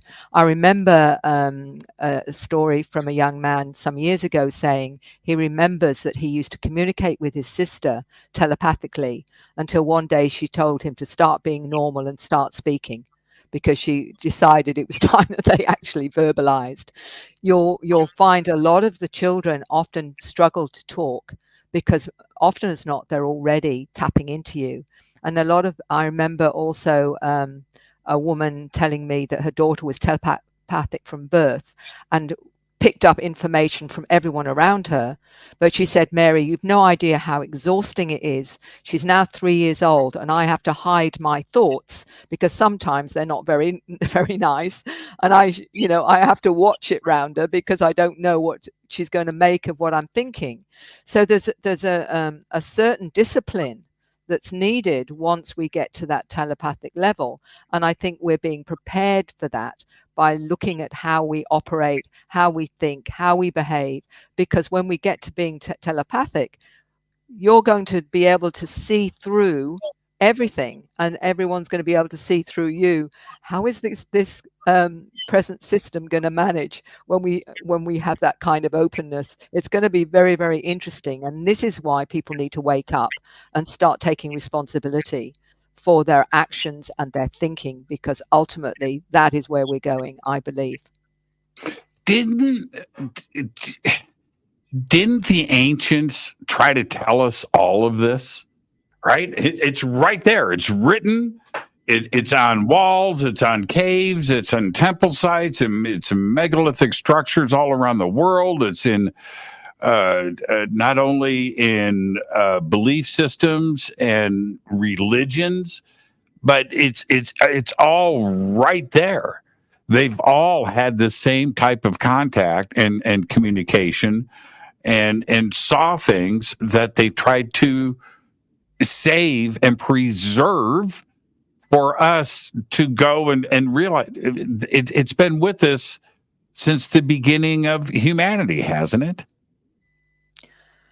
I have no doubt that there's been many civilizations, and I mean, what's been found, I mean, Michael Cremo and his Hidden Archaeology is an amazing book, because you've got, nails found in coal that are so many million years old, and this kind of thing.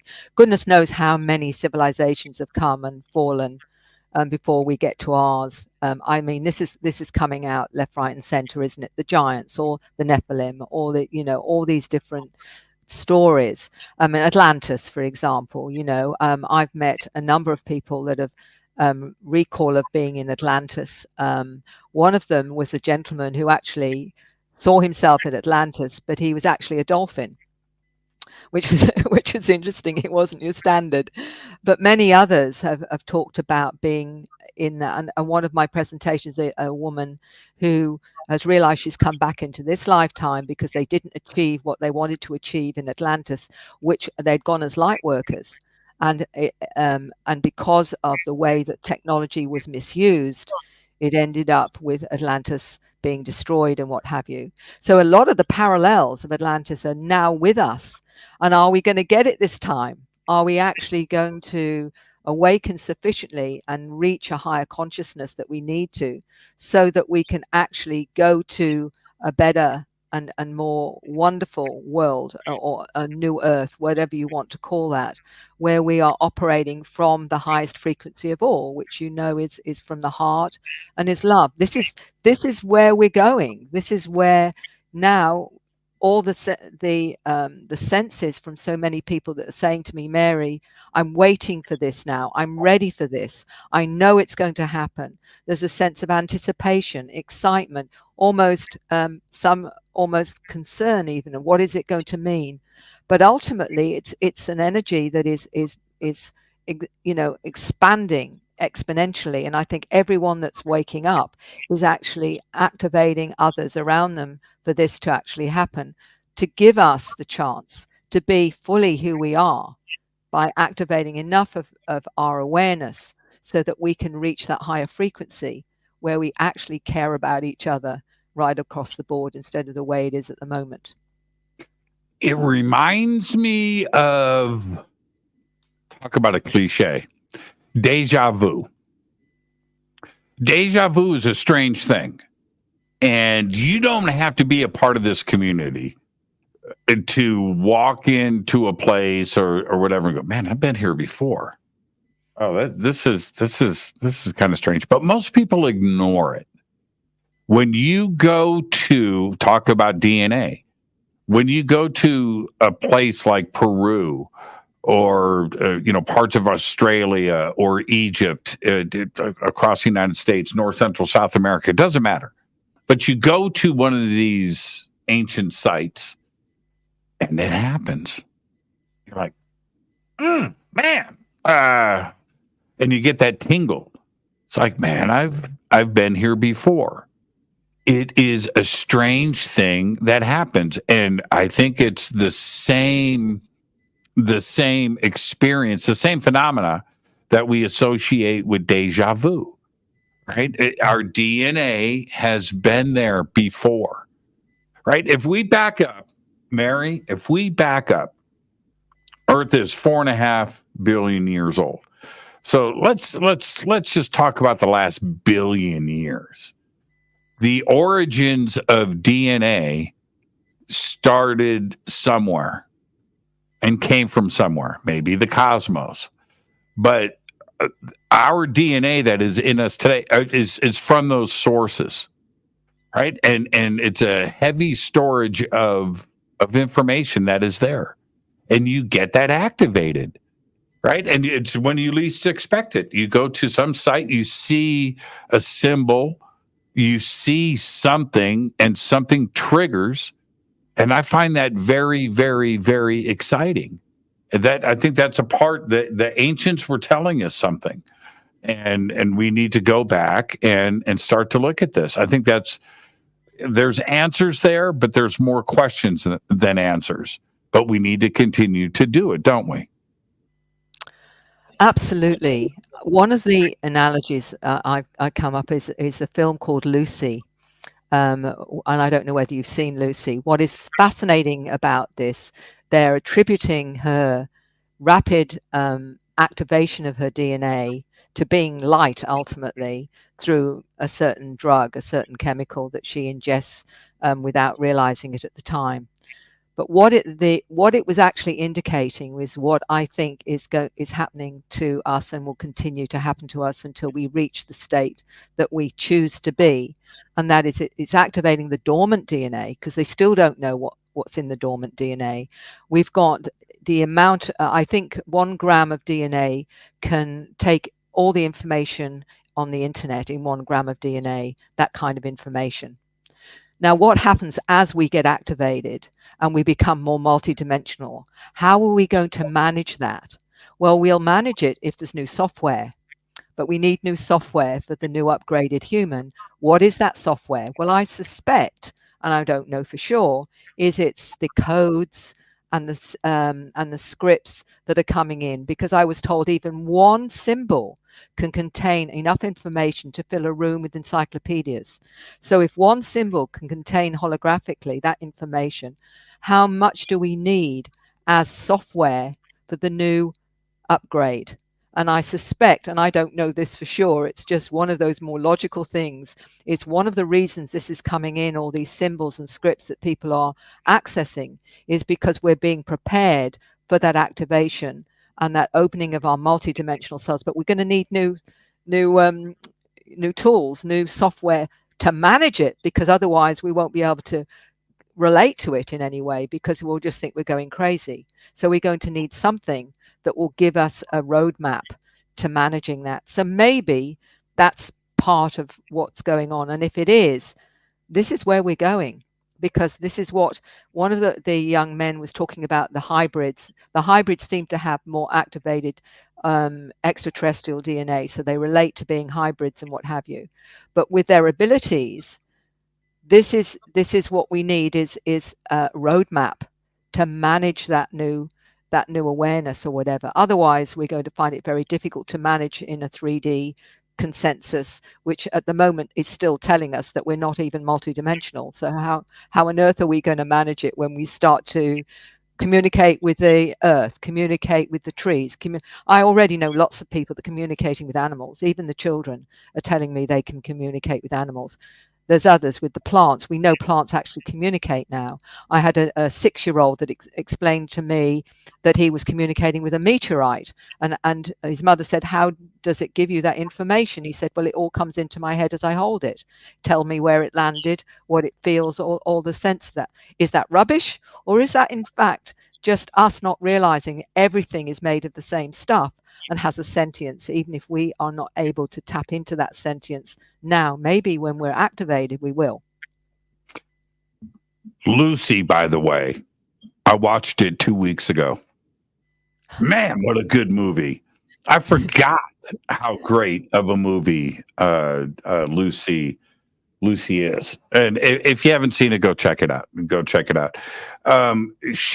Scarlett made another movie. Did you see Under the Skin? No. Okay. Okay. It's still early there in Australia. By the way, everybody, look, it's lunchtime. I've got to get ready for bed, and Mary's just starting her day. So you can watch Under the Skin tonight. It is one of the most different, to say realistic, ET movies, right? I'm not going to give anything away. I want you to watch it, but she's an alien on this planet living life her way. That's all I'm going to say. I don't want to say anything else. Go watch it. It is so interesting and an amazing, amazing ending. If you haven't seen Under the Skin, that's tremendously great movie. Now, let's shift gears a little bit. In that, we were talking about deja vu.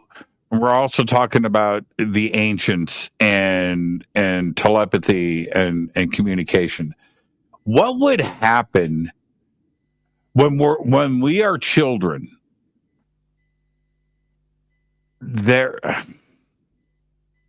We are asking questions, and we aren't programmed yet.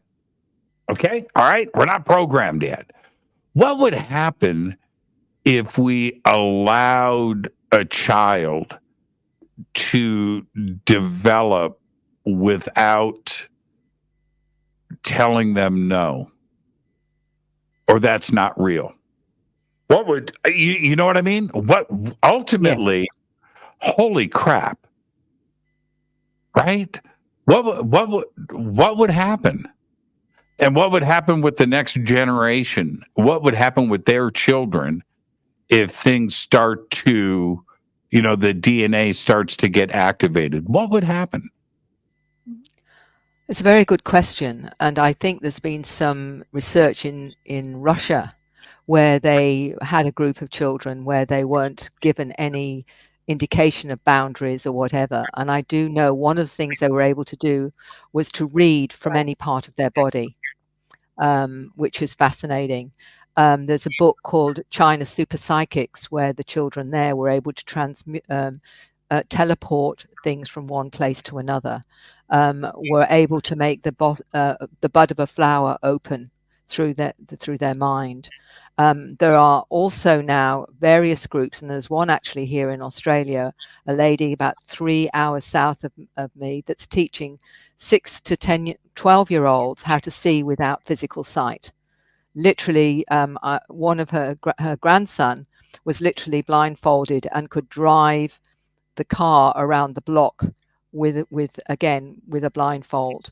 They're able to read with this blindfold. In other words, they're able to see with their consciousness rather. And this is being taught in India. It's being taught in Mexico. It's being taught in England by a lovely lady there.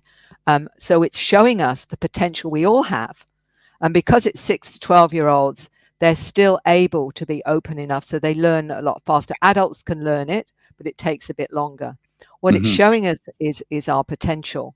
And some amazing things, like literally just holding a book and knowing what's in it by just holding it, and then being able to tell you.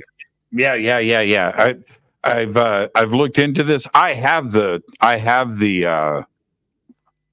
goggles, blindfolds. Yeah.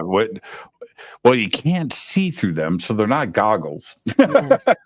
Well, I mean, they look like goggles. Yeah, they look like, I'm just making a joke, Mary. You're supposed to laugh. But I have those. And after watching and speaking to not only the adults, but some of the children that have learned to do, reading a page, a random page from Moby Dick or whatever, That's crazy town. And I've seen it. I've seen it in person. I've seen it happen. It's like nuts. I didn't even attempt it to learn the process. You're right. As an adult, when you're a kid, that's different, right? As an adult, I haven't, but I do have those. And by the way, I don't want to say the brand or whatever, but when you put those on, you can't see nothing. You're not peeking out of the side of those at a page. No, you can't see anything at all. But I've wondered about that.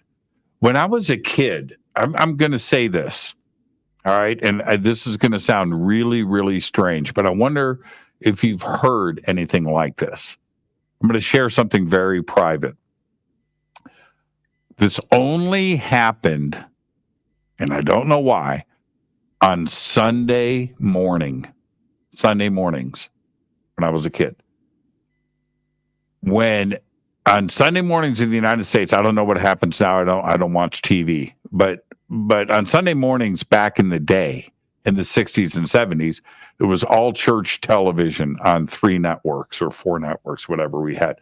It's all church TV. And this is what would happen. Electricity would go through my body like I was having like a seizure. But it was only on Saturday mornings when religious programming was going on. And I'm 5, 6, 7 years old. And it would go, right? And I would have to look away and not watch. It wouldn't happen when I was watching Speed Racer or the Flintstones or the Brady Bunch. You know what I mean? It wasn't happening then, normal, but Sunday mornings. And it got to the point where I would go outside. I couldn't deal with, now what is happening there? And with your research, have you heard of, I'm not talking about the religious aspect of this, but what I am saying is that this thing would happen. And it was only on Sunday morning, and I never figured it out. I never got the workaround, except, what was happening. Except I had to avoid television on Sundays. Strange, right? Have you heard of anything like this? No, but if I was working with you, I'd be asking you to sense why that was. What do you sense was the reason that you had that reaction to religious information? Somebody just said intuitive sight. I teach adults. Oh, okay. Seeing blindfold with your mind sight. Yeah. So adults can be taught. That's in the chat now. Yeah. I would imagine that it would be difficult, though. It just takes a bit longer. Yeah, you have to have an adult that has not been polluted, right? You have to have, as a child, you can learn anything. You can learn to draw. You can learn another language. You can do that. You're learning to ride a bike or whatever. Try to teach an adult a new language. Or how to ride a bike. It ain't gonna happen. It's just like a totally different thing. But staying with this, though, when we're talking about reading with a blindfold on or telepathy, is this just another form of entanglement? Is that ultimately what we're talking about? I think quantum physics is the best way that we can actually get a sense of what's going on. I mean, basically what they're saying is consciousness is primary, that we have this sentience or intelligence that's not our brain, but our soul consciousness, which is connected to everything and everyone. That's they're saying we're all connected. So what we're really doing is we're interacting with that consciousness, although we might separate it out and put it into little boxes, but ultimately it's all one. everything is one and we are one is the best way I can understand it. And what our intent is what we're manifesting. Sometimes, you wonder just how much we are creator of our own reality, and we're told that we are. I often think of the Star Trek and the where the holodeck, where you decide as a soul, right, I'm going to have a go at being in the 1930s and see how I go with that for a little while. I wonder if there's a part of our soul self that says, I think I'll try this particular period on Earth history and see if I can have an interesting time and learn and grow through that experience or whatever. Because when you take somebody into going from one life to another, when you take them through the death sequence, which I've done many times, and they realize, what they learned or didn't learn in that past life, they then talk about going into the next life and choosing the parents, choosing their siblings, and choosing to put in the challenges for that Earth life that they most want to grow with. So ultimately, it sounds like we create, if that's the case, we're creating our own human adventure with the challenges we think are going to make us grow the quickest. And when people say to me, well, where's the free will in that? The free will is your attitude to it. You either decide to be really pissed off with what happens in your life and be a victim of it, or you say, you know what, it was really rough, but I learned so much from having that experience that it's made me a better person or whatever. So I think that's what free will is. In my view, that's how I understand free will, is your attitude. Is the cup half full or half empty is up to you. But we are co-creators of our experience. Is that how I've come to understand the working with past lives and in between lives? Free will is a bizarre, that's a whole show with you right there. Just free will in general. And this is, I'm like both. I think free will is, okay, we can look at it two ways, and I kind of fall somewhere in the middle. In that, particles, atoms, elements form, not to the infinite. We only have so many, right? Element, they only combine so many different ways.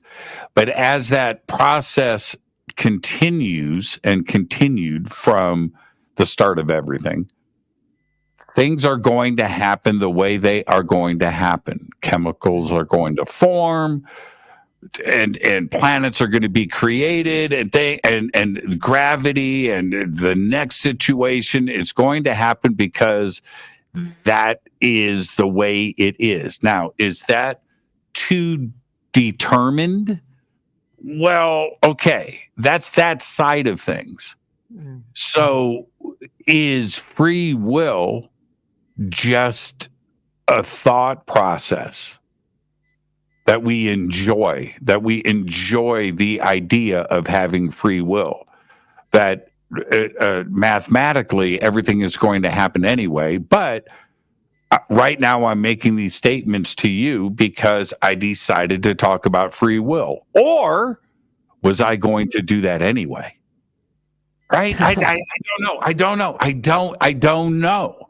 It's like a very strange situation. And then you throw consciousness into this, where I believe that consciousness exists outside of the physical. Well, then that has nothing to do with chemistry and mathematics. So that consciousness is pulled away from the determined, you know what I mean? The determined experience that physicists and scientists and atheists, right, that run their life around. But they all laugh and think and cry just like us.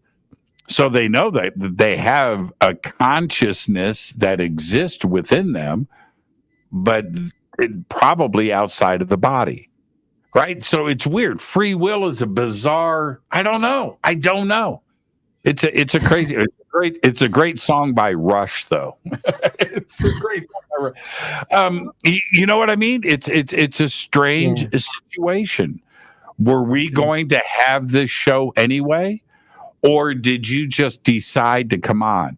Did I have the free will to reach out to you? Right? I don't know. I don't know. Free will is bizarre. It's a bizarre concept. I want it to be real, for sure. I mean, it would suck if we had no free will. So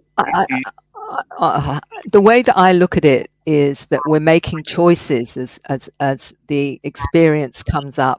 We make a choice in how we will operate with that experience, and the choice, that's as I see the choice. But I think the experience that is going to happen, because it's been something our soul wishes to experience, is going to happen. But I think what choices we make around it is where the free will is. But I could be completely wrong. That's how I've interpreted it up to date. And I've learned, with what I've learned, is how little I know. So the more you learn, the more you realize you don't know. So I'm very wary and cautious about saying anything, because I could be completely barking up the wrong tree. But that's how I understand it at the moment anyway.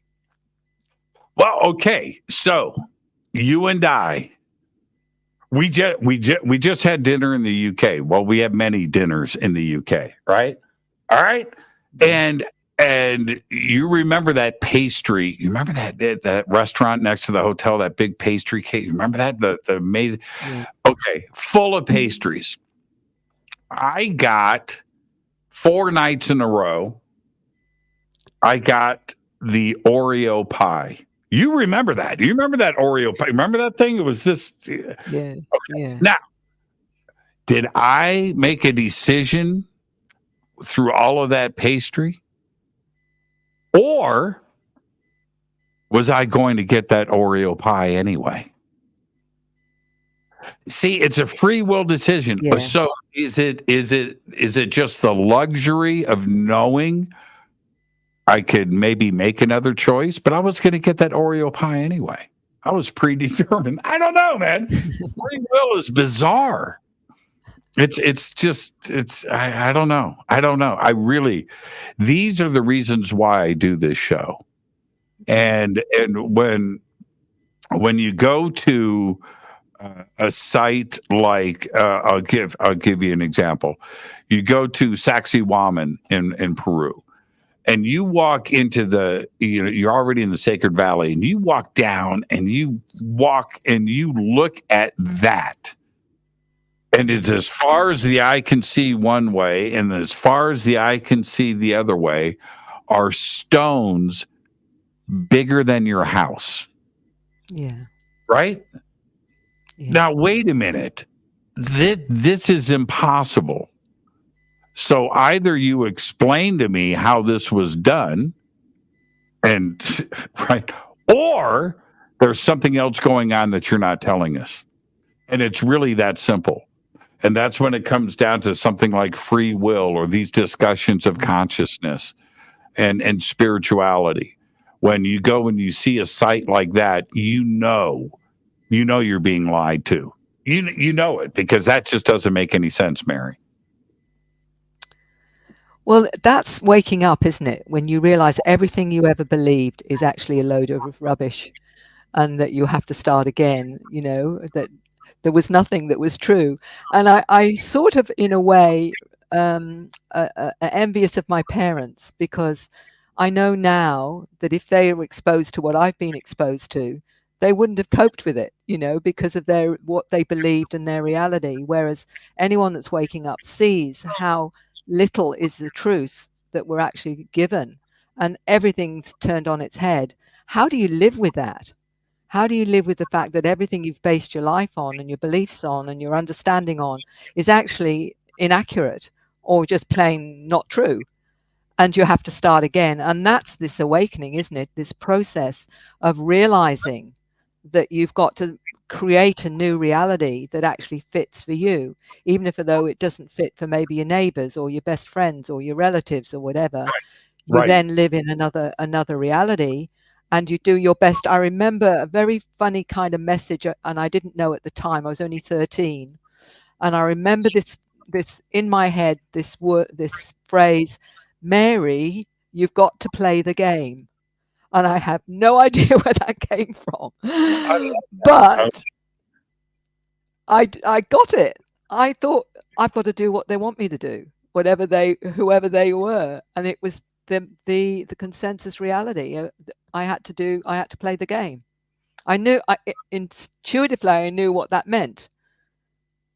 But it was as clear as day in my head. Mary, you've got to play the game. Make of that what you will. Well, I remember, and we're at the end of the show, and I'm going to use a bad word. I'm going to have a potty mouth for a second, but just go with me on this. This has happened to me a few times, and I'll make it very brief. I see something, and it's crazy. And as I'm watching it, and it's real, I remember having this thought, just goes right into my head. Well, everything I've been told is bullshit. And I'll just leave it at that. It's just when stuff like that goes on, and then you turn around and you watch Neil deGrasse Tyson, blah, blah, blah, blah, or somebody, blah, blah. It's just like, man, whatever, dude. That's it. And that's why you're a guest on this show. Mary, what are you doing next? What's going on? Well, actually, I'm doing another presentation for, I'm just, LightNet, I think it is, a workshop about activation. And I'm going to be playing language. I'm going to be showing scripts just to help those that are ready to perhaps take on more of the frequencies and whatever. Because the one thing I found that's really interesting, Jimmy, is the fact that these are frequencies that activate people. And the more I can put out the scripts or the languages or whatever, shifts people's awareness. So I'm doing that, but mostly I'm working with people, helping them to manage their awareness in ways that they can do it with more confidence, because many lose confidence when it's just they're on their own and they think maybe they're going a bit strange or whatever. I can help them pull that together and have confidence in it. But also, I do a lot of hypnosis where I'm helping people with missing time, understanding their connection to the beings, and basically helping them to connect their own dots, however that unfolds. In between all of that, I am very fortunate to have wonderful people like yourself that I want to say thank you for all you're doing, Jimmy, because without individuals like you, this information would not get out there. And so I want to honor you and thank you for all you're doing, because it's through you that so many people get the answers they're seeking, and you're helping. I wouldn't like to count how many people you're actually reaching and and are helping through the work that you do. And I think that's just incredible. So I'd like to say, a big thank you from everyone who listens to your wonderful show. Thank you, Mary. And I look forward to our next slice of Oreo pie that we're going to have together. Mary, you're the absolute very best. And Mary's website, acern.com.au, and of course, maryrodwell.com.au. The links are below. They're over on social media. They're on our website. So go and check Mary out and all of her very important work. Mary, you're the very best. I look forward to not only seeing you again, but our next conversation right here on Fade to Black. Thank you so much. Now, remember, the movie is Under the Skin. Okay? I'll talk to you. Bye, Mary. Take Have care. a great day. Bye-bye. Bye-bye. Mary Rodwell, everybody. Again, acern.com.au, maryrodwell.com.au. The links are below. What a fantastic show. What a great way to start out the week this week here on Fade to Black. I'm your Jimmy Church. We got a crazy, fun, amazing week coming up here on Fade to Black. Tonight, of course, Mary Rodwell. Tomorrow night, Whitley Strieber. Wednesday night, William Henry. Thursday night, Sarah Breskman Cosme. We've got an amazing week coming up. I want everybody to enjoy the rest of your evening. Fade to Black is produced by Hilton J. Palm, Renee Newman, and Michelle Freed. Thank you to Bill. Thank you, Jonathan. Webmaster is Drew the Geek. Thank you to Dennis. Thank you to Kevin. Music is Doug Aldrich. Intro, Spaceboy, spaceboymusic.com. Fade to Black is produced by KJCR for the Game Changer Network, and this broadcast is owned and copyrighted 2024 by Fade to Black and the Game Changer Network, Inc. It cannot be rebroadcast, downloaded, copied, or used anywhere in the known universe without written permission from Fade to Black or the Game Changer Network. I'm your host, Jimmy Church. Until tomorrow night with Whitley Strieber, I want you to be safe. Go Backley Tappy.